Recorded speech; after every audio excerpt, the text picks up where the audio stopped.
Bom, gente, boa noite a todos. Sejam todos bem-vindos a mais uma edição do nosso Professional Talks. Nós estamos hoje com um convidado especial, o Felipe Prohaska, e queria apresentar, antes de mais nada, o Felipe e agradecer pelo convite, por estar aqui conosco, abrilhantando aí. Quase não deu tempo de chegar em função de outras entrevistas, né, Felipe? Como você estava falando um pouquinho aqui nos bastidores. Mas agradecemos novamente através do Professional Talks, através de Patrícia, de Fabiana, enfim, do nosso grupo em função do nosso programa, tá bom? Antes de mais nada, eu queria falar um pouquinho sobre o Felipe. O Felipe ele é infectologista da Universidade de Pernambuco, ele é diretor médico na Infecto Associados do Recife, é empresário, é palestrante, professor universitário e também ganhou um prêmio de Top Voice do LinkedIn 2020 como profissional da área da saúde. Muito curioso a tua trajetória, Felipe, e foi um desafio trazê-lo para nosso programa, para a gente querer entender, né, um pouquinho da sua história, dessa trajetória tão brilhante enquanto funções da carreira. Eu queria que você contasse um pouquinho da sua história, né, dessa jornada até aqui, para a gente poder compreender todos os nossos convidados que estão aí também. Boa noite a todos e a palavra é com você, Felipe.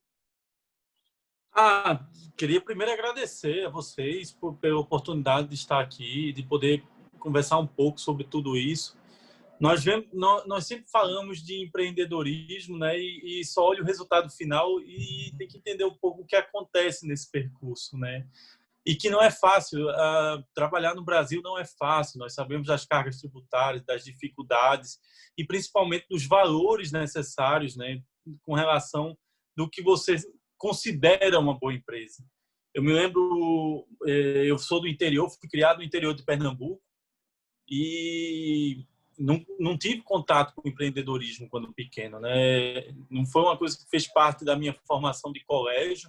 Eu vim para a capital somente no ensino médio e na faculdade é que comecei a dar uma olhada no que acontecia no mundo ao redor, né? De como poder entrar no mercado de trabalho. Porque todo mundo fala assim, medicina você faz medicina, você vai ter um mercado de trabalho amplo e vai ter um mercado fácil de entrar, né? E não é. A verdade é muito relativo isso. A medicina, ela realmente tem muitos campos, né? Ela é infinita nos seus campos. Você pode sim encontrar um campo que trabalhe bem nele, mas não é tão fácil quanto parece. E assim, você não consegue conhecer todos os campos, né? Mas tem aqueles que você se apaixona. Só que você não pode pensar hoje, quando fala em se ter uma empresa, quando se fala em ter uma trajetória, você não pode pensar no resultado final de quanto você vai ganhar. Todo mundo tem interesse que esse dinheiro chegue. É o que paga as contas, é o que faz a empresa crescer. Mas o que faz uma empresa crescer não é o dinheiro em si. O que faz a empresa crescer é o que ela tem de valor, o que ela escolheu como um valor, criar pilares fortes em cima disso e aí evoluir. E aí essa evolução, ela tem vários caminhos, né? E inicialmente eu ia fazer cirurgia geral. Fiz faculdade para ser cirurgião. Acompanhei as melhores equipes de cirurgia de Pernambuco. Poderia ter seguido esse trajeto, já tinha uma equipe para me receber. Ou seja, minha zona de conforto estava pronta para o mercado cirúrgico. Eu adorava aquilo. Mas fiquei preocupado. Um bom cirurgião, o investimento de um bom cirurgião é muito alto. Ele não é somente ter habilidade, é operar em locais diferentes, trazer novas tecnologias. Imagina eu fazer cirurgia naquela época e não trabalhar com vídeo. Mas há 15 anos atrás, poucas pessoas trabalhavam com vídeo. Só que agora eu ia estar passando fome. Porque se eu não fizesse meu treinamento em vídeo naquela época, hoje eu não tinha espaço para trabalhar na região metropolitana do Recife e em grandes cidades, sob nenhuma hipótese. 15 anos depois de formado, eu não teria onde trabalhar, mesmo tendo um treinamento e mesmo tendo uma equipe pronta, né? Porque as novas tecnologias é uma realidade e isso é muito dinâmico. Se você para de agregar isso ao seu serviço, à sua qualidade do seu trabalho, alguém vai começar a agregar e vai passar na sua frente daqui a pouco. E a velocidade dessa tecnologia hoje é muito rápida, é muito grande. Então, se você não tiver um pouquinho de olhar empreendedor e trazer isso para si, você pode acabar não crescendo tanto quanto poderia na profissão, apesar de você ser médico, de você ter o campo, mas a medicina é muito rápida, ela é muito ampla. Então, se você tem muito bem focado o que você quer dentro dela e vai absorvendo aos poucos o que está surgindo, você consegue se manter atualizado nos dias de hoje.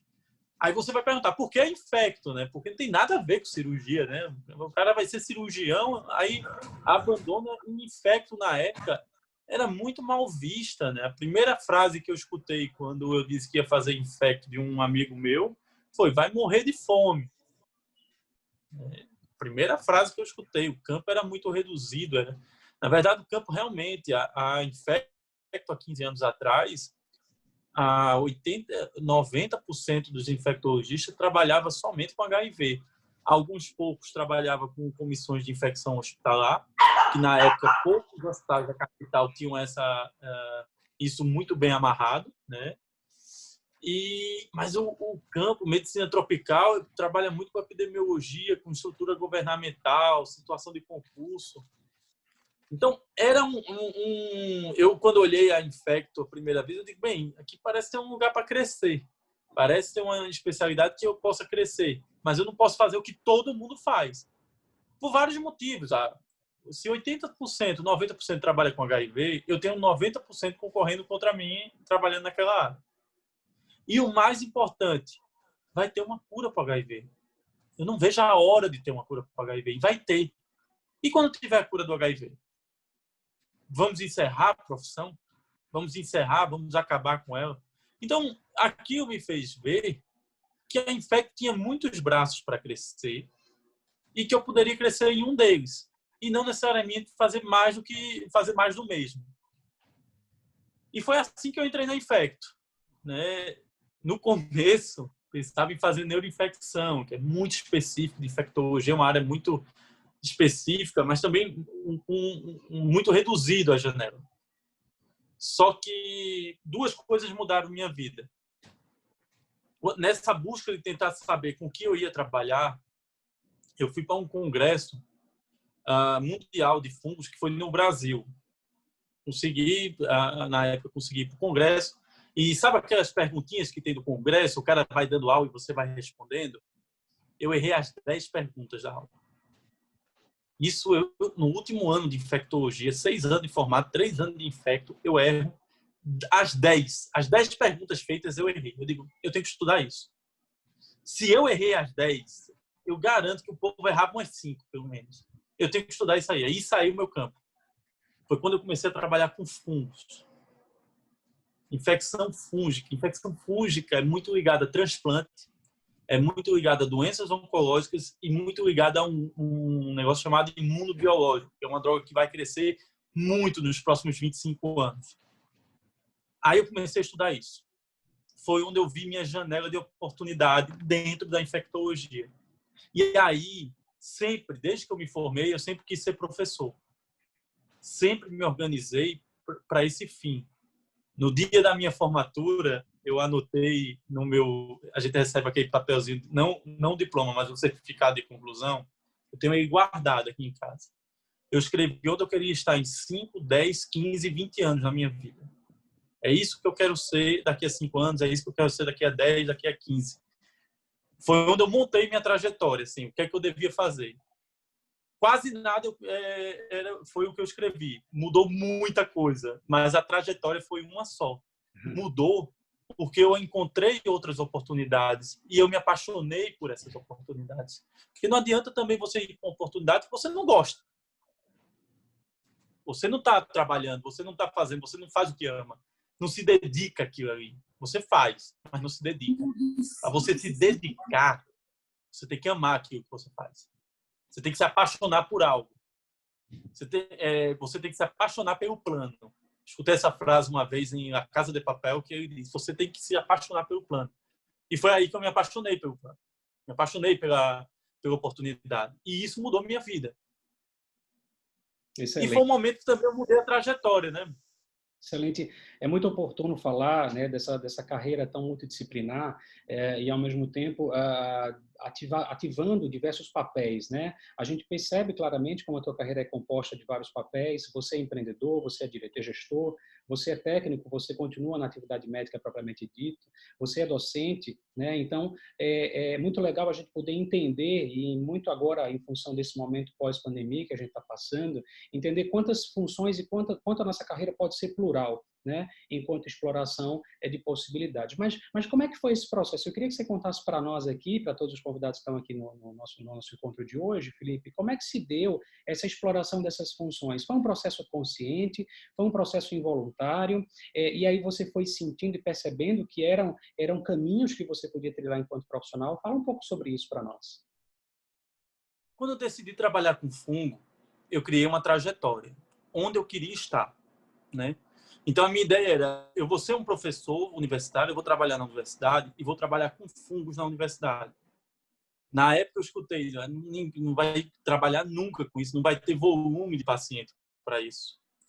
E aí, eu me dediquei para passar na Universidade de Pernambuco, que foi onde eu fiz a minha residência. Eu era apaixonado, sou apaixonado por aquela faculdade, foi quem me formou em uma faculdade que eu tenho uma ligação muito forte, então eu queria voltar para lá com essa ideia dos fungos.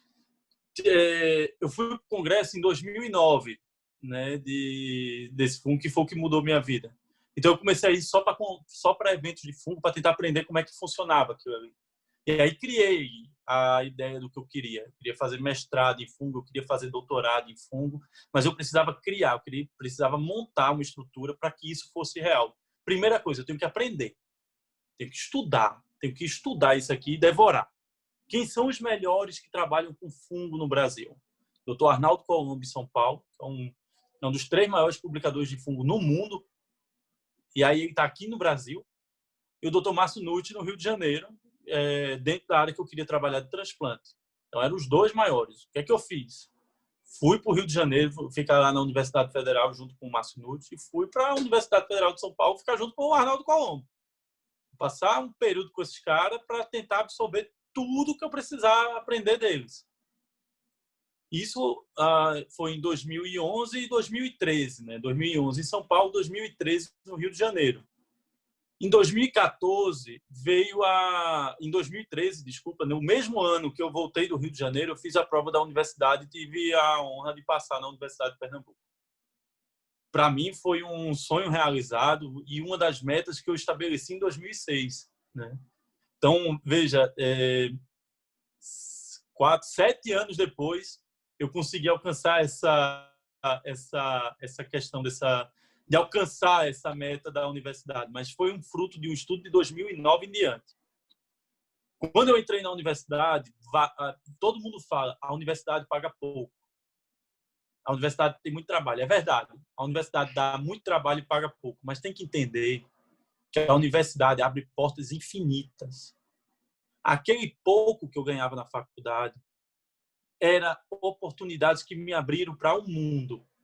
Então, quando eu entrei na universidade, a primeira coisa que o Arnaldo Colombo fez lá em São Paulo, ele já me conhecia da época que eu fui lá em 2011, ele disse, você vai fazer mestrado comigo, vai fazer doutorado comigo, a gente vai produzir. E aí eu trouxe toda a tecnologia da Unifesp na época para dentro do Oswaldo Cruz. E aí nós começamos a fazer um trabalho fantástico. Hoje nós somos o 2º maior ambulatório de fungos do Brasil em número de pacientes. Hoje nós somos o 2º maior consumidor de antifúngico do Ministério da Saúde. Hoje nós temos um laboratório de micologia completo lá, fazendo boa parte dos estudos necessários. Nós temos coleta de fungo 3 vezes por semana lá dos pacientes, né? Então, isso foi um resultado de 4 anos de trabalho dentro do ambulatório. E isso trouxe muita coisa para a universidade. Isso trouxe muita tecnologia, muito estudo para dentro da universidade. Ano passado, nós conseguimos receber em produto para a universidade de antifúngico e de diagnóstico em torno de 5 milhões de reais, sem a faculdade gastar nada com isso. Só com a preocupação da pesquisa e do resultado dela.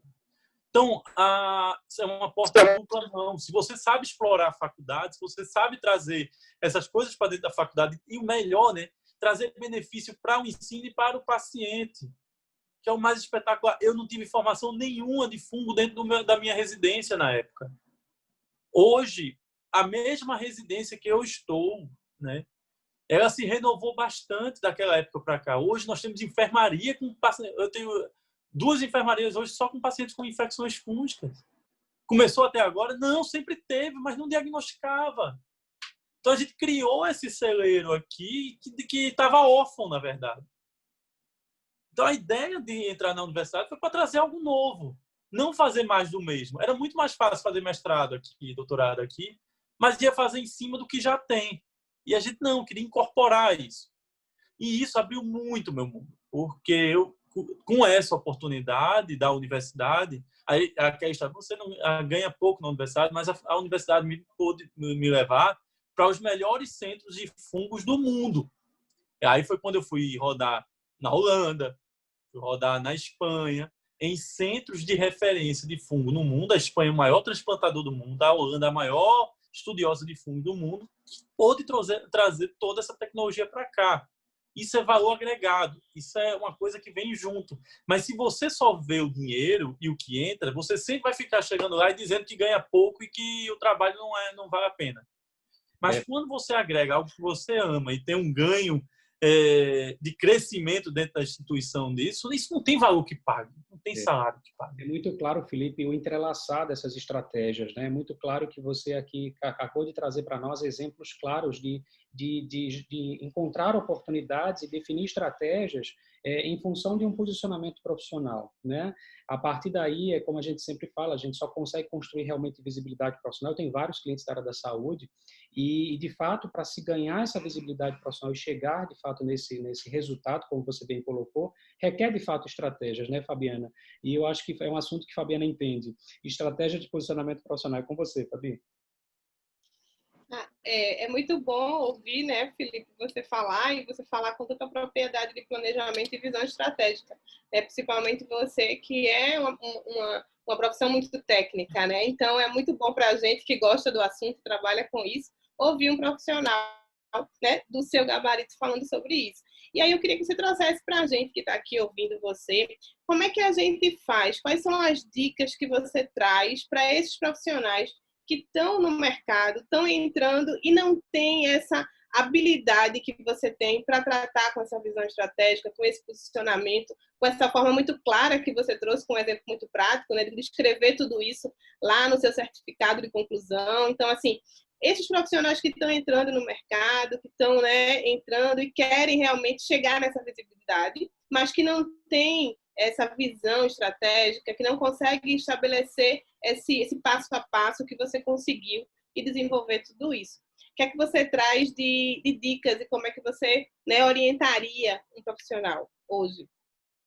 Veja, eu também passei por isso, gente. E não é fácil.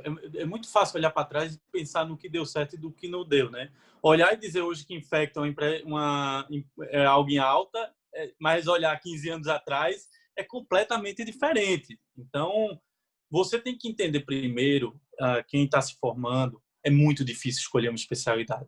Muito difícil. Eu passei a faculdade inteira querendo ser cirurgião e tive que abrir mão disso. Foi a decisão mais difícil da minha vida. Abrir mão daquilo que eu sempre amei. É um contrassenso. Alguém olhar assim, esse cara está completamente perdido. E eu entendo que muita gente se forma hoje e faz clínica médica para tentar encontrar uma especialidade. Ou seja, ele está esperando o mercado atropelar ele ser absorvido pelo mercado e ser levado. É isso que acontece. Ele não tem um planejamento de onde... eu queria ter um consultório daqui a uns anos. Tá, e o que é que você está fazendo de projeto para consultório? Não estou fazendo nada, estou dando plantão. Mas certo, você está estudando alguma coisa? O que é que você quer ser? Mas consultório de quê? Não, de que especialidade? Quero ser endócrino. Beleza, endócrino tem que ter consultório. Você vai fazer exercício clínica quando? Não sei, estou juntando dinheiro. Tá, mas você está juntando dinheiro por quê? Para quê? Qual é a sua ideia de juntar dinheiro agora? Que aí daqui a pouco você tem menina, o dinheiro já vai para ele, já não é mais seu, né? O seu projeto muda radicalmente novamente. Para consultório você tem que ter um investimento. Não só dinheiro, mas principalmente de estudo. E a residência são 2 anos de clínica médica, 2 anos de endocrinologia, ou seja, são 4 anos de dedicação somente para estudar, fora subespecialidade, de investimento de uma área específica da endócrino. Então, o grande problema hoje é que você está sendo atropelado pelo mercado. Se você está sendo atropelado pelo mercado, vai ser bom no começo, mas depois não vai, a conta vai chegar e você vai ter dificuldades com relação a isso. Você tem que fazer algo que você ama. Esse é o primeiro ponto. Aquela especialidade que você se identifica. E muita gente não nota que se eu fizer clínica médica onde tem um serviço muito bom de cardiologia, eu vou passar a amar cardiologia.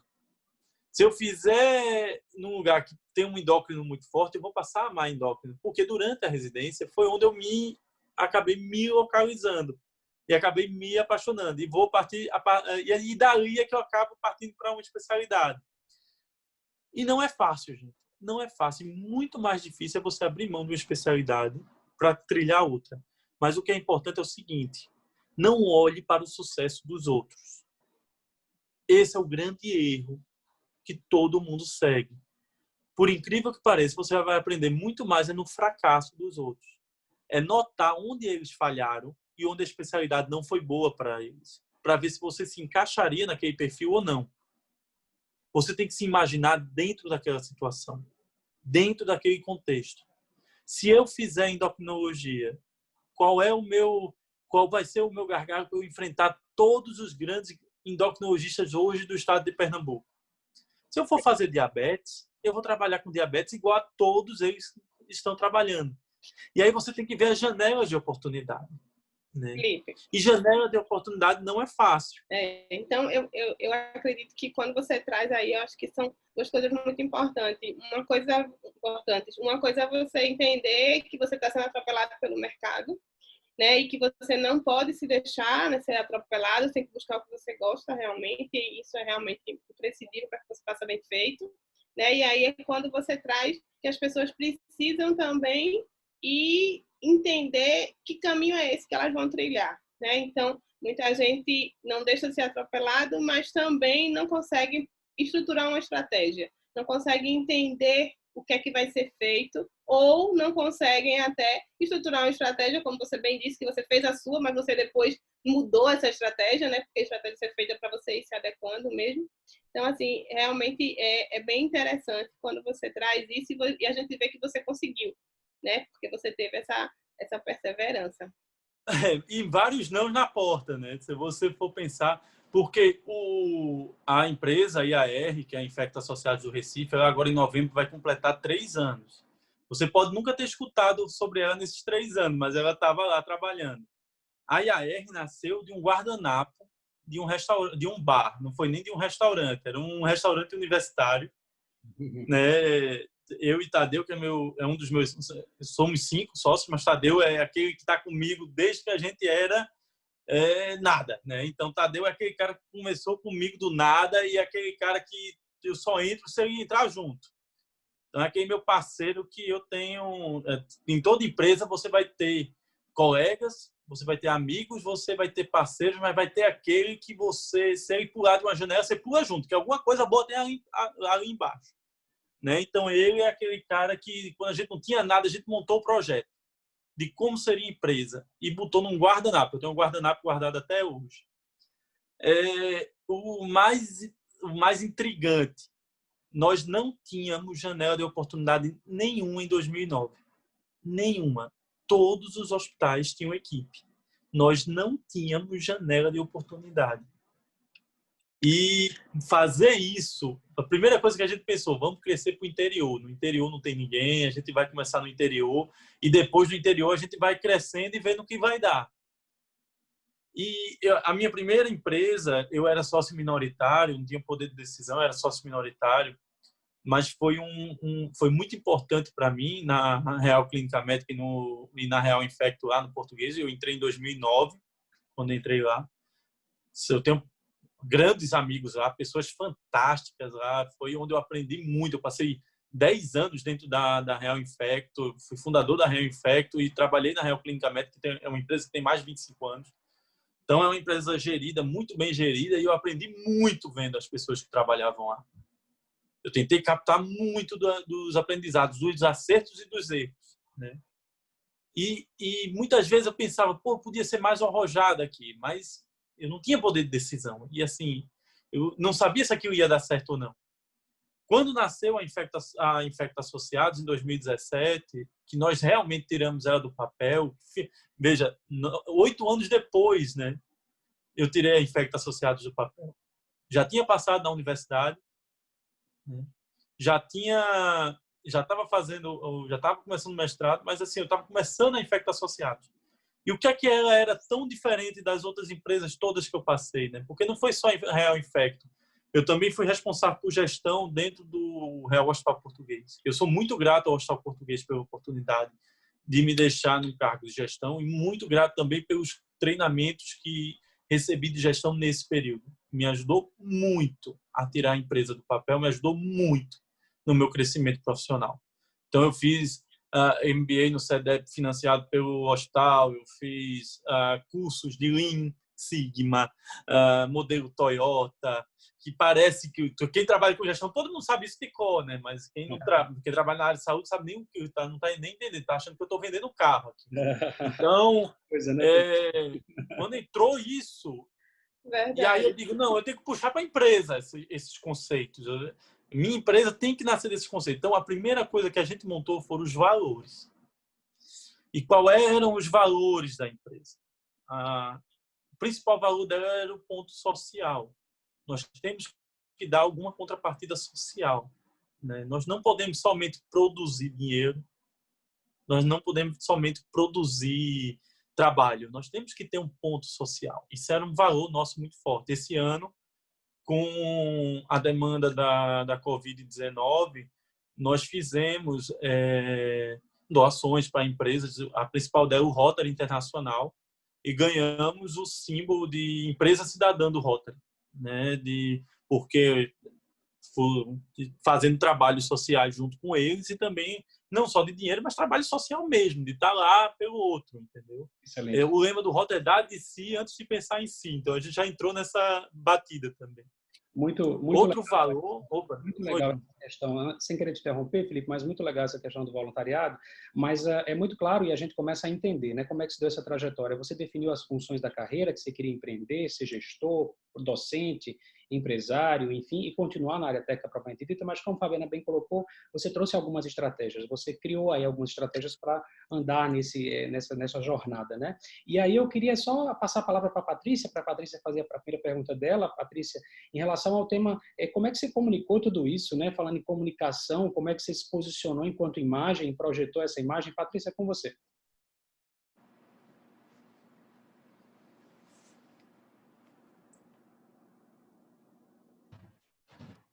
Olá, Felipe. Bom, Bruno antecipou aí uma parte da pergunta, né? Mas o que eu queria saber é o seguinte, você foi top voice no LinkedIn, você se comunica muito bem, mas como você trabalhou isso ao longo da sua carreira? Isso foi uma coisa espontânea para você ou você planejou? Desde a faculdade, eu sempre gostei muito de dar aula, sabe? Fui monitor de cadeiras na faculdade. É uma coisa que eu sempre gostava da contrapartida que as pessoas eu sempre perguntava a eles o que é que eles não estavam entendendo, o que é que não estava funcionando, para tentar melhorar, sabe? Então, mesmo dentro da faculdade, na monitoria, eu sempre tentava perguntar às pessoas, gente, sejam críticas, por favor. Eu preciso saber onde eu estou errando, eu não posso saber meus acertos, eu quero saber meus erros. Então, eu sempre cobrava muito para saber onde estava falhando.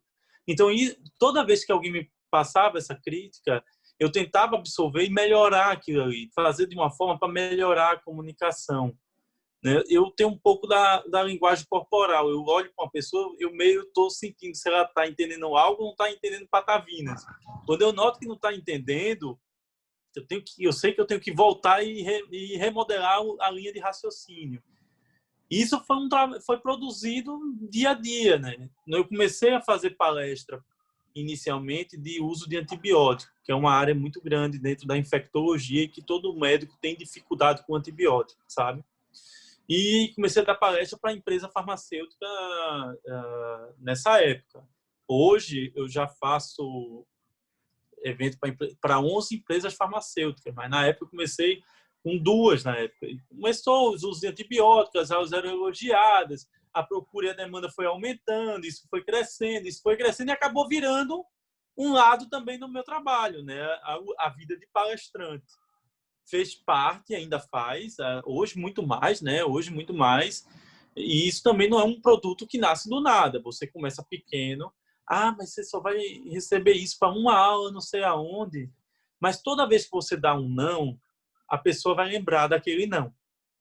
E aí, quando tem algo melhor, porque assim, você começa sempre pequeno e recebendo pouco. Você começa pequeno, dando aula Ou nada, né? Não, e Ou nos não cafundós recebendo do nada, né? Juda. Não, e no cafundós do Juda também, né? Ninguém quer ir para tal canto. Eu vou. Você vai? Eu vou, tranquilo. Me bota no avião que eu vou. Vou de avião, vou de carro, vou de moto. Né? E depois dessa pandemia, se você me der um albergue com 12 pessoas, não tiver alimentação e for de bicicleta, eu estou aceitando, porque de tanto ficar em casa, já estou ficando louco, né? Eu sinto falta dessa vida de viajar e fazer palestra, né? Mas, assim, todo mundo aí sabe o que eu estou falando. Vocês 3 sabem o que eu estou falando, que vivem dando palestra, sabe como é que tá. É ótimo da palestra de casa, mas tá morrendo de saudade de entrar no avião, de ver gente, de comer alguma coisa e de dormir em algum lugar estranho. Felipe, deixa eu te perguntar uma coisa. Eu entendo que a palestra ela tenha sido esse trampolim para a sua visibilidade, mas do ponto de vista do profissional, aquele profissional que começou lá atrás, que construiu a carreira dele até chegar nesse momento da palestra, como esse profissional ele buscou trabalhar a sua comunicação para se posicionar, né, diante dessa concorrência e diante dessa falta de janelas de oportunidade, como você citou aí em vários momentos?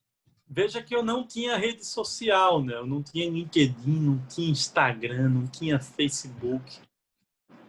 Não era o público que eu estava almejando, né? Na ideia, no estudo para a universidade, no estudo para entrar no concurso da universidade, eu acabei ampliando muito o conhecimento de antibiótico, que é uma demanda. Eu notava que a maior demanda das empresas farmacêuticas era a entrada de antibiótico. Quando entrava um antibiótico novo, não fazia parte da formação das pessoas.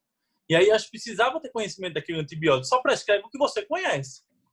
É óbvio. Você só vai trabalhar com um produto que você conhece. Mas esse produto é melhor, mas eu nunca trabalhei, eu não conheço e ninguém me fala dele. Então, como é que eu vou fazer? Então, isso foi o que alavancou as palestras. Eu comecei a estudar as medicações que ninguém utilizava e as vantagens que elas tinham sobre as outras. Sejam elas comerciais, sejam elas de eficácia, sejam elas de efeito colateral. E esse foi o ponto que eu cresci na parte de antibiótico. Veja que não é nem fungo.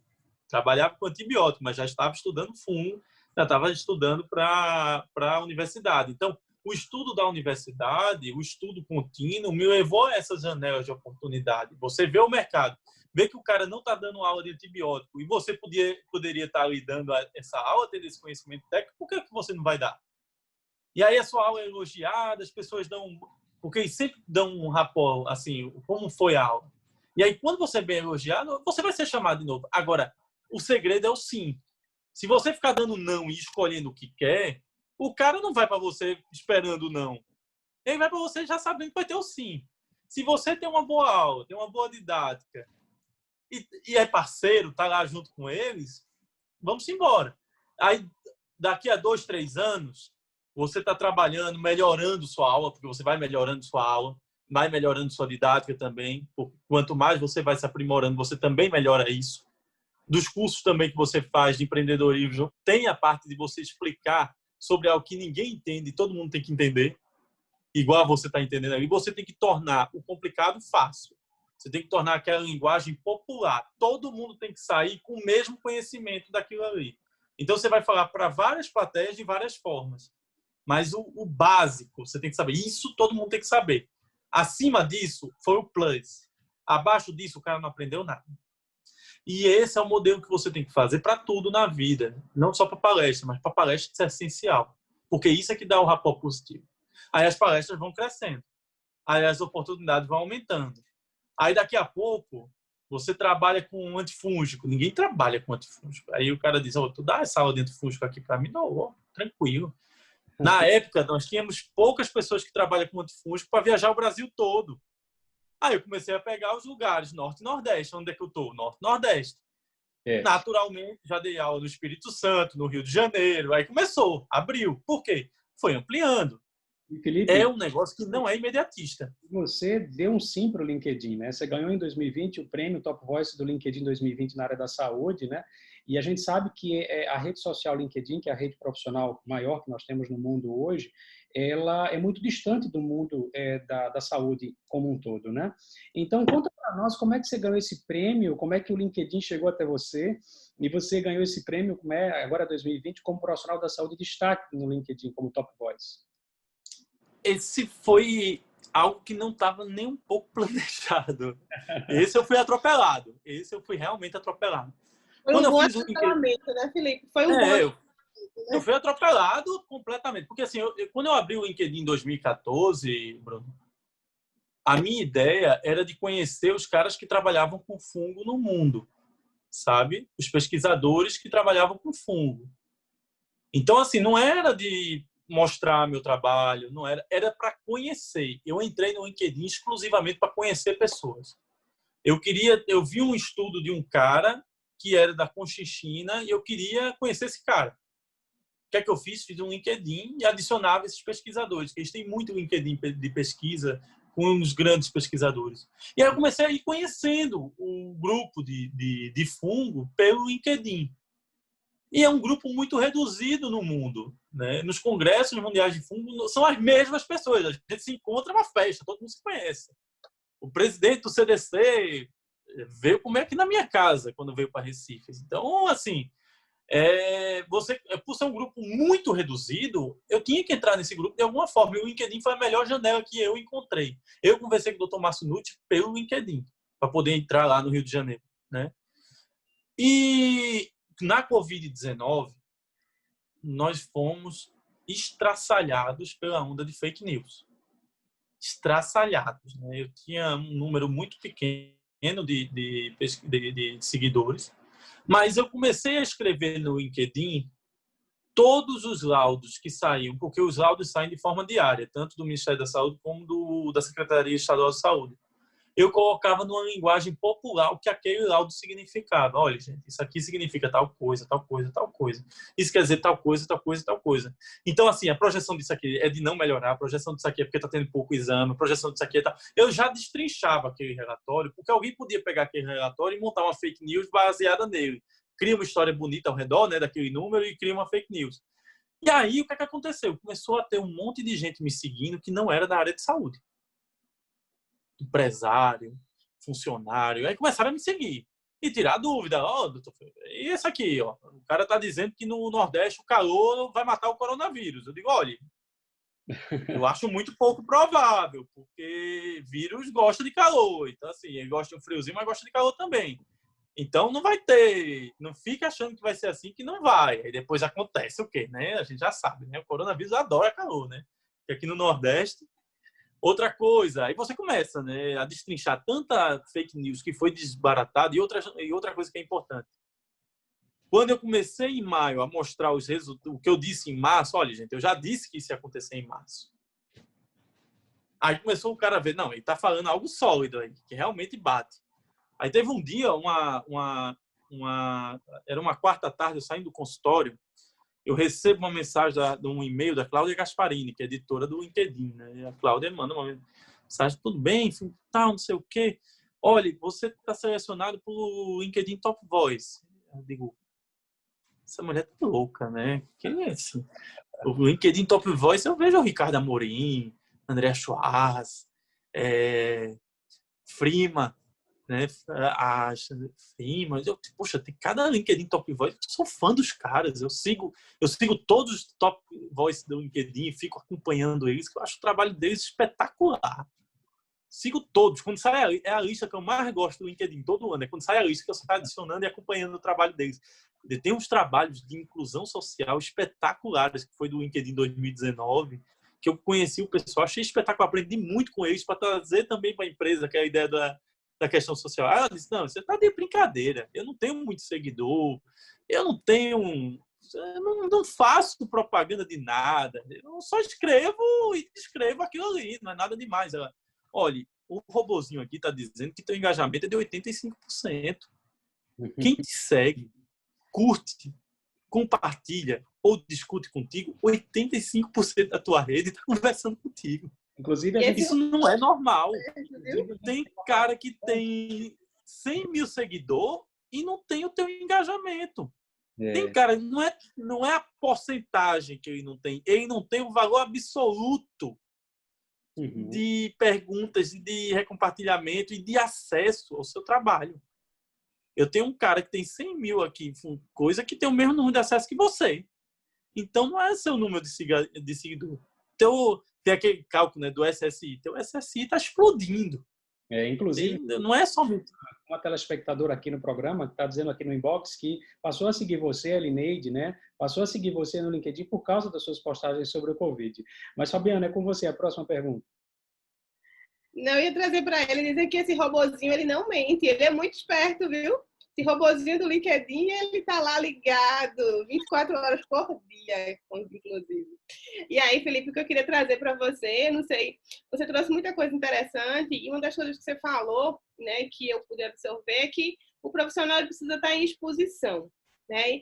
E você, eu trago de novo, porque a gente pensa que às vezes é muito investimento técnico, né, para a gente poder desenvolver bem o nosso trabalho. E você foi fazendo a coisa em paralelo, buscando a visibilidade, como você bem trouxe, aceitando os convites, automaticamente encontrando essa janela de oportunidade, vendo esse diferencial.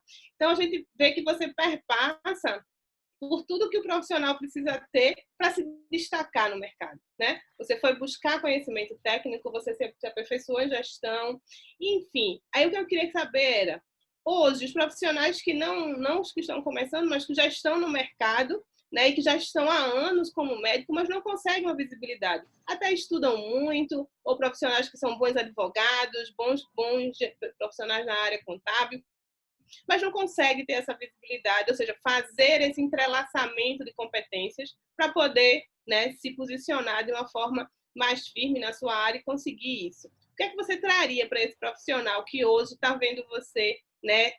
Vamos dizer 3 dicas, bem assim, de forma objetiva. Hoje você tem 10 anos de trabalho, mas não consegue se destacar naquilo que você faz e você é muito bom, né? O que é que você acha que essas pessoas, para ganhar esse diferencial, elas deveriam focar? Qual seria o foco? Isso é muito comum, né? Porque eu vejo pessoas de um conhecimento fantástico que trabalham comigo e não conseguem reproduzir isso. Mas isso é porque tem algumas falhas mesmo. Número 1, é muito comum, eu vejo isso muito nas redes. Eu abri o Instagram tem 1 mês, que é o Infecto Associados. Qual é o maior erro que eu vejo no Instagram de todo mundo? O Instagram de todo mundo é lindo, mas não é ele que está postando. Ele paga alguém para postar aquilo ali. Ele não está trabalhando no conteúdo, ele não está trabalhando como é que se diz? Ele não tem uma programação de postagem, ele não está vendo o que é o mais comum, entendeu? É triste isso, mas é verdade. Um dia desse foi dia do ortopedista. A chuva de parabéns aos ortopedistas de todos os Instagrams do povo, né? Mas nenhuma mensagem era uma mensagem da pessoa. Não é uma mensagem da pessoa assim falando do ortopedista nem nada. É alguém que está escrevendo. Então não tem personalidade. Uma rede social tem que ter a sua personalidade, tem que ter a sua marca, tem que ter... É você que está exposto ali. Se é outra pessoa que está escrevendo, então não é mais você. Então, se você não tem... E isso precisa de tempo, gente. Precisa. E não adianta postar que nem um louco. A gente tem que ter uma programação. Eu pelo menos, eu posto 2 a 3 vezes no Instagram por semana. Eu já tenho na minha cabeça que eu vou postar essa semana. Por exemplo, teve o caso da contaminação por ostra. Há uns 2 anos atrás, teve um cara que comeu ostra na beira da praia e teve uma infecção grave e morreu. Aí eu fui descrever por que o cara tem infecção por ostra e como é seguro comer ostra no lugar certo. Foi a primeira vez que meu LinkedIn explodiu. Eu não era top voice, não era nada, só fazia postagem de fungo, mas de repente eu tive 15 mil postagens de encaminhamento, do nada, assim, eu com 800 seguidores na época, explodiu de repente. Aí como é que isso aconteceu? Como é que isso chegou em tal pessoa? E aí no recompartilhamento e nos comentários, a turma vai perguntando e você vai tirando as dúvidas. É você que está ali, não é um robô, não é alguém que não tem essa capacidade. Então, a personificação da sua rede, ela é de extrema importância. Primeiro ponto. Segundo ponto, você é bom em alguma coisa. Você tem que mostrar no quanto você é bom. Isso é possível ser feito. Agora, você não pode confundir negócio com o seu trabalho. São coisas diferentes. Se você misturar o negócio e o trabalho, o cara pode pensar que você está ali querendo ganhar dinheiro. Você está querendo vender um produto. Você tem que ser claro quando algo é negócio e algo é produto. Você tem que ser muito claro nisso. Você tem que ser, isso não pode ser misturado, porque dá a sensação de que você está querendo empurrar em vez de você oferecer. São coisas completamente diferentes. Se você não sabe a distinção de produto e de negócio, é melhor você rever seus conceitos de como você está expondo a situação. E, por fim, não se preocupar jamais com quantidade. Nunca se preocupe em ter 15 mil, 20 mil, 30 mil, 50 mil.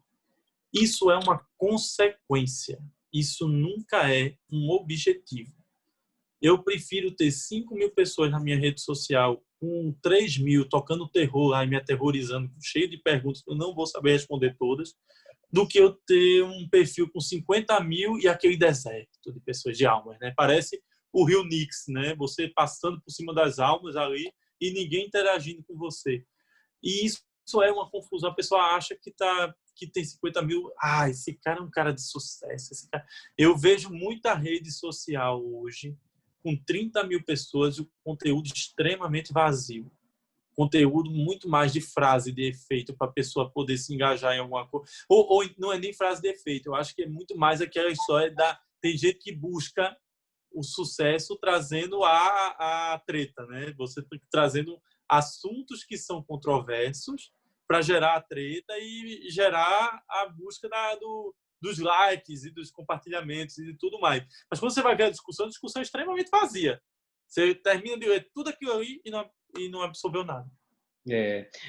Felipe, tem até a Rosa Arcuri está aqui falando no inbox. Você está ensinando claramente o caminho das pedras. O sucesso é acreditar e perseverança no sonho, né? A recompensa vem posteriormente. Parabéns. Patrícia, com você.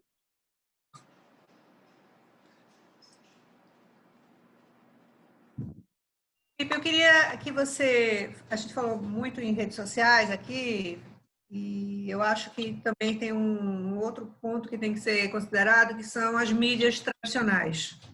Você, antes de entrar aqui na nossa entrevista, falou que estava dando uma entrevista para uma emissora de TV.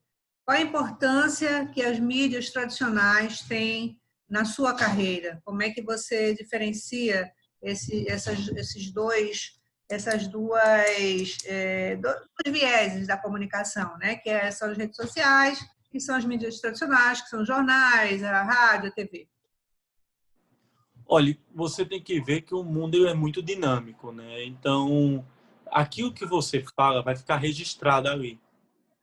Então, imagina, saiu um dia desse o secretário de Saúde de Pernambuco dizendo que máscara no carnaval só se fosse fantasia. O cara pega isso na época do carnaval e traz para agora, ele é assassinado, né? Ele é pisoteado e tudo mais. Você tem que ter muito cuidado com o que você fala. E outra coisa que eu sempre peço aos veículos de comunicação, principalmente jornal, quando não é gravado, que ele me mande a reportagem antes para ver se o que eu falei foi aquilo ali mesmo. Porque depois de exposto, não adianta você chegar e dizer eu não disse bem isso aí, né? Foi a interpretação dele. Eu peço, na TV isso é mais fácil, mas no jornal eu sempre peço para vir antes. Eu sou muito bem atendido com relação a isso. Nunca tive problemas com relação a isso.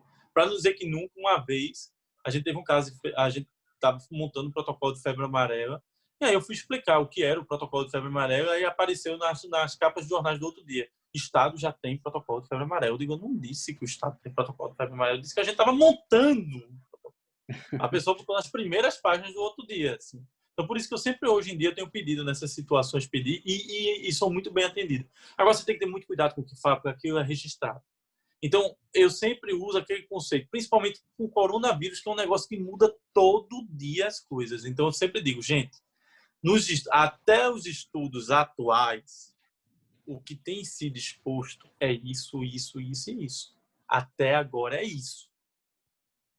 Por exemplo, a história Não, mas o que eu quero saber é o peso que tem para você do ponto de vista da tua visibilidade, porque são coisas diferentes, né? São públicos diferentes, são formas de abordagem diferentes, mas como isso foi importante ou não para você na sua carreira? Se teve um peso relevante para você ou as redes sociais foi que te projetaram mais? Não, é espetacular, porque hoje em dia o paciente olha para mim às vezes e diz, eu conheci o senhor de algum lugar. Eu de máscara, né? Aí depois eu identifico, eu já lhe vi na TV, não sei o quê. Muita gente lhe procura porque se a TV lhe procura é porque você tem competência para tal. E se você aparece mais de uma vez é porque você realmente mostra que tem um conhecimento e a pessoa se sente segura ao lhe ver e saber que você vai acompanhar ela numa necessidade. Isso traz uma projeção, tanto boa como ruim também, né? Você também vai ter haters, vai ter pessoas que aproveitam essa situação, por exemplo, já tentaram pegar meu celular e tentar pedir dinheiro, dizendo que eu estou pedindo dinheiro, usando meu celular, com meus dados, com minha foto lá na rede que aparece na imprensa. Então, você fica nos dois lados, né? Mas é muito benéfico quando você sabe utilizar a seu favor. Se você traz informações coesas, você não se contradiz, você tem uma segurança no que está falando e você diz de onde tirou aquela informação, porque nenhuma informação que você está passando foi você que criou. Você tirou de algum lugar. Antes era 14 dias, doutor, e agora são 10, Digo, é verdade, antes eram 14 dias, a OMS estabeleceu 14 dias. Só que o CDC, anteontem, fez um estudo novo e disse que agora são 10 dias. Então, até anteontem eram 14, mas agora são 10. Por isso, isso e isso. Eu não inventei um número da minha cabeça. Agora, se você não diz de onde tirou a ideia, de onde me chamaram para falar, olha, esse estudo disse que se você pegar ônibus e metrô, não se infecta com coronavírus. Eu digo, tá, mas veja bem, a infecção por coronavírus é um tripé. Distanciamento, máscara e higienização. Se eu perder o distanciamento, eu tenho que investir no restante. Informação é tudo, claro e objetivo. E você tem que rebater as informações também baseado em algo. Nunca em achismo. Porque em achismo você cai em contradição. Só uma coisa, você entende que a mídia tradicional, ela te dá um peso de visibilidade, que é a tua autoridade? Porque uma coisa é você ir para a sua rede e você consegue fazer isso muito bem, mas uma coisa é você falar de você. A outra coisa é quando as pessoas falam de você, né? Ela te traz autoridade, você vê dessa forma? Traz e é perigoso, porque ela pode lhe tirar também. É muito perigoso. São dois lados. Se você não souber se portar, você desmonta. A gente lembra. Você tem que estar preparado para isso, né? Você lembra de uma situação de uma profissional que, por um problema de retorno, ficou repetindo as frases ao final das frases, e aquilo trouxe um malefício para a carreira dela, uma pessoa que teve uma carreira brilhante. Mas, por causa daquele momento, por um problema técnico, aquilo trouxe uma repercussão negativa para ela explosiva. Então, você tem que saber lidar muito. E, olhe, a imprensa, às vezes, quando você trabalha muito com essa questão, às vezes o cara liga para você e, doutor, o cara que ia fazer entrevista comigo ao vivo não está mais disponível. O senhor pode entrar para mim daqui a 5 minutos? Eu digo, eu entro. Se eu puder, eu entro. Às vezes a pergunta é sobre o que o assunto, porque eu nem sei o que eu vou falar, né? Hoje em dia é fácil, que é tudo Covid, né? Mas você é uma parceria que você cria com as pessoas também, né? E muito é da postura, né, Patrícia? Assim, se você for um cara arrogante, se você for um cara que fica cuspindo qualidade, né? Não, ou só vou se for necessário, né? Se você não for, se você for um parceiro, se o cara lhe vê como parceiro e a troca é recíproca, se você não está ali se você não está ali com a finalidade de benefício próprio, você vai ter reciprocidade. Agora, se você vai lá para você, eu quero crescer, eu quero aparecer, eu sou o maior do mundo, você vai ser a rasteira vem. Sem dúvida, Felipe. E não podemos esquecer, nosso programa está chegando ao final, mas antes disso tem algumas perguntas rápidas aqui para a gente fazer. O Damasceno deu boa noite a todos. Professor, levando em consideração a sua experiência e capacidade analítica, tanto no consultório como em empreendedorismo, em sua opinião, quais seriam as 3 especialidades mais promissoras para o recém-formado na sua visão? Boa pergunta. Fantástico, eu gostei muito. Recém-formado. Olha, a gente vai passar por novas pandemias, viu? Infectos são bem-vindos. Eu preciso muito de vocês. Eu acho que a oncologia vai passar por uma revolução com os novos quimioterápicos e imunobiológicos. Eu acho que é uma especialidade que tem tudo para crescer. Assim como a hematologia, pelo mesmo motivo. A oncohematologia, nós hoje temos em torno de 150 imunobiológicos no Brasil, no mundo 700, e esse número vai explodir. Isso não é da experiência de todo mundo. Eu tenho um ambulatório de imunobiológico, é o único ambulatório de imunobiológico no SUS no Brasil. É o único no Brasil. A gente vai expandir agora para outros hospitais da rede do SUS também. É uma consequência porque imunobiológico está muita infecção fúngica. Então, eu acabei crescendo para imunobiológico por causa das infecções fúngicas. Mas eu lhe digo, onco e hemato são especialidades que vão crescer muito, muito.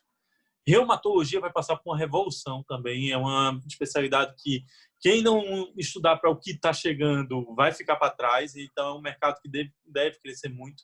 Psiquiatria, porque as doenças a grande doença do século XXI são as doenças psiquiátricas, independente de depressão, mas uma série de outras. Eu acho oncohemato eu conto como uma só. Infecto, eu estou puxando sardinha para o meu lado, estou louco para ter concorrente, pelo amor de Deus, faça. Oncohemato, infecto e, por fim, a reumatologia, eu acho que é uma especialidade que vai se revolucionar, vai se reencontrar. Felipe, tem mais uma A pergunta? neurologia, só uma coisa, a neurologia você acha também? Acho. Eu ia citar a neurologia no lugar da psiquiatria, mas eu acho que a neuro, sim, pelo vasto universo a ser explorado. Nós sabemos muito pouco do nosso cérebro. Eu acredito que a gente vai expandir muito, mas acredito que a neurologia ainda vai passar pela grande revolução. Acho que daqui a 50, 60 anos, a neurologia vai passar por uma revolução. O que a oncohemato está passando hoje, eu acredito que a neuro vai passar daqui a 25, 30, 50 anos, sabe? Ótimo. Felipe, tem outra pergunta do Cristóvão aqui. Doutor Felipe, de acordo com esse planejamento que você tinha relacionado às suas metas profissionais como metas para a sua vida, você teve alguma mentoria? Foi um processo autodidata no processo de planejamento da sua carreira? Como é que se deu isso? Nunca é autodidata, meu amigo. Você sempre vai captar alguma coisa de alguém. Não se engane achando que as coisas vão cair, o conhecimento vai cair do céu, não. Tem que passar por muita mentoria, tem que passar por muito aprendizado. E assim, tem pessoas que me marcaram nesse processo de mentoria, que eu aprendi muito com elas, que elas talvez nem saibam. Eu devo dar, se eu não der o feedback, eu vou dar, eu juro a vocês, mas tem pessoas que revolucionaram a minha forma de ver. E não se engane, não. Você precisa, sim, mentoria, MBA. Agora, você tem que ter cuidado com os charlatões, né? Tem muita gente aí prometendo ser seu coach de carreira, mas não tem uma formação adequada para esse fim. Você tem que procurar um cara sério. Se você quer economizar com quem vai te ensinar, você vai economizar com conhecimento também. Seu conhecimento não vai ser o mesmo. Você tem que procurar gente boa. O investimento em pessoas boas vai fazer você melhor. Se você investir em pessoas fracas, vai piorar ou vai deixar do mesmo jeito que está. Então, isso vai ter um custo. Isso não é mágico e é lógico. Você tem que procurar lugares sérios e pessoas capacitadas. Isso vai ter um custo. Agora, não se prenda a pessoas que prometem mundos e fundos. Veja seus resultados. Excelente, excelente, Felipe. Patrícia, Fabiana, estamos chegando ao final do programa, né? Em função do horário. Vocês querem fazer mais alguma pergunta? Fiquem à vontade. Não, Bruno, eu acho que eu abro mão até para você concluir as perguntas do pessoal, né? Acho que o que o Felipe trouxe foi super rico. Acho que, para mim, eu fiquei super satisfeita, né? Só tenho a agradecer e dizer que fiquei muito feliz com a sua presença aqui hoje, com tudo que você trouxe, né? Acho que agregou muito, né, a todos que estavam participando. Eu só tenho a agradecer e acho que seria interessante realmente concluir as demais perguntas. Não sei o que a Patrícia acha também. Sim, eu também acho. Inclusive, eu vou me despedir logo aqui, Felipe. Muito obrigada pela sua participação. Foi ótimo, ótimo. Você é um grande comunicador, viu? Parabéns. E aí, faz as perguntas do pessoal que eu acho que são bem interessantes. Bom, Bruno, eu queria falar uma coisa. Pois não. Quando eu falei sabe aquele congresso de fungo que eu fui em 2009 e errei todas as perguntas? Eu dei aula nesse congresso de fungo ano passado. 10 anos depois, no mesmo congresso, no Infocus, eu tive a honra de dar aula no congresso que eu fui há 10 anos atrás. E aí eu coloquei as 10 perguntas que eu errei na danada da apresentação. Eu tinha batido foto e tinha as 10 perguntas escritas no caderno. Aí, quando eu terminei a apresentação, eu disse: alguém errou todas? Aí um cabra levantou a mão. Doutor, eu errei todas. Eu digo: parabéns. Eu errei essas 10 questões há 10 anos atrás. Estude, meu filho, que daqui a 10 anos você está aqui. Que vai dar tudo certo. Daqui a 10 anos você vai estar aqui. Que história bonita, né, Felipe? E para a gente fechar com a última pergunta da Elineide, a Elineide está colocando aqui colocou a pergunta aqui no box. Quais seriam as principais atitudes e comportamentos que definem, né, melhor, a sua trajetória de carreira, de forma resumida, o Felipe? Nossa, veja, eu sempre fui muito franco e sincero com as pessoas que estavam ao meu redor. Então, assim, quando a IAR nasceu, cada um aportou um valor. E eu disse: gente, vamos trabalhar no vermelho por 2 anos. Depois de 2 anos, a gente vê se continua ou não. Se der lucro, vai. Se não der, a gente vê e repensa. Mas eu peço a vocês a confiança de, durante 2 anos, a gente não fechar no azul.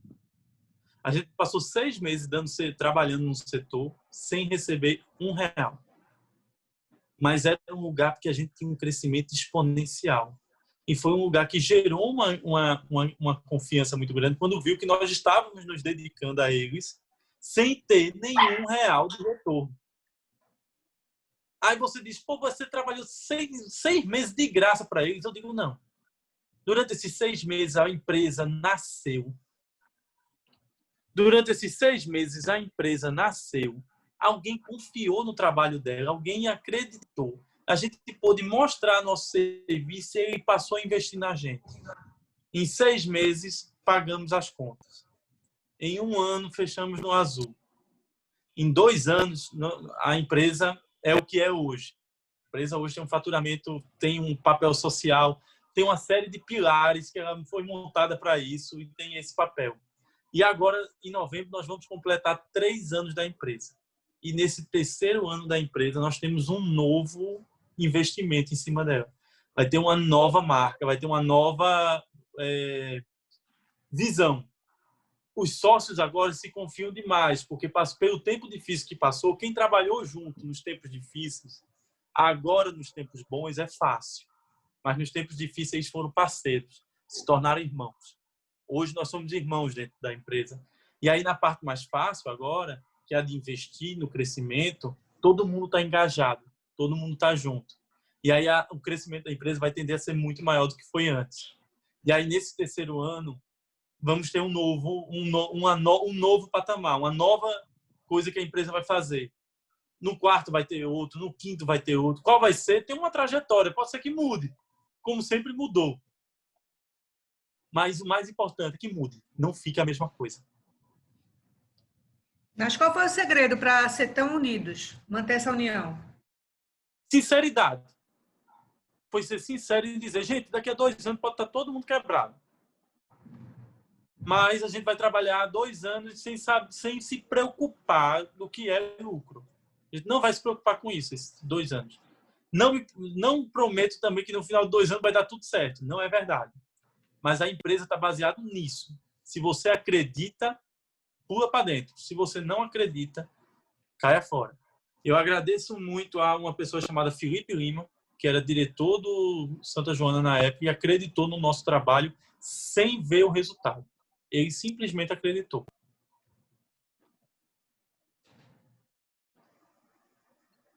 Bruno. Infelizmente chegamos ao final. Eu queria agradecer a sua presença antes de mais nada. Muita gratidão pelo compartilhar, por nos inspirar com a tua história, principalmente uma história de sucesso, uma história pautada em técnica, em estratégias, em visão, em mercado, enfim. Eu acho que isso é muito inspirador para todos nós que trabalhamos nessa área. E também agradecer a presença de todos. Lembrando que o nosso episódio vai estar hospedado no YouTube, no nosso canal do YouTube, tá? Tem vários episódios, inclusive, se vocês puderem compartilhar depois o episódio através dos grupos de WhatsApp, amigos, pessoas da área, que eu acho que podem se inspirar também, nós agradecemos. Patrícia e Fabiana? Boa noite, pessoal. Obrigada a todos, Felipe. Em especial, parabéns pela carreira, pela trajetória. E, pessoal, até a próxima. Até a próxima quarta.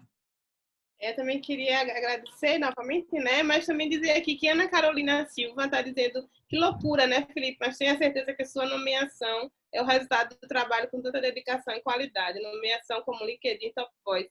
Então, eu acredito que é importante trazer isso para você, né? Porque isso é um reconhecimento, né? E por tudo que você passou e ainda está passando, é importante quando a gente vê que a coisa está dando certo, né?